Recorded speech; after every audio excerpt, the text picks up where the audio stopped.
இளமையின் பூங்காற்று பாடியது ஓர் பாட்டு, ஒரு பொழுதில் ஓர் ஆசை, சுகம் சுகம் அதிலே ஒரே சுகம்.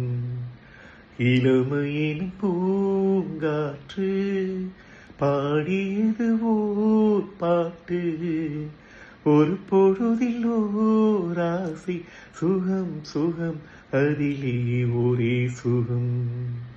ஒரே வீணை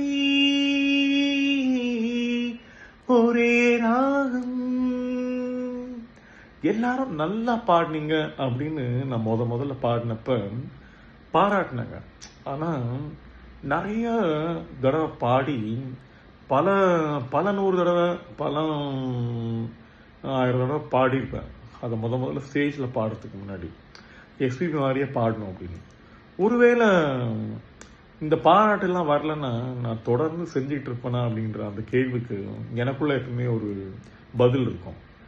யார் என்ன சொன்னாலும், நம்ம பாராட்டினாலும் பாராட்டலனாலும், நாம் ஒரு விஷயத்த, நம்மளுக்கு பிடிச்ச விஷயங்களை தொடர்ந்து செஞ்சுக்கிட்டே இருந்தால் மற்றவங்களுக்கு தேவையில்லை அடையாளம், நம்மளுக்கே ஒரு அடையாளம் கிரியேட் ஆகும். நம்ம யார் அப்படின்னு அது செய்கிற விஷயங்கள்ல நிச்சயமாக வெளிப்படும்.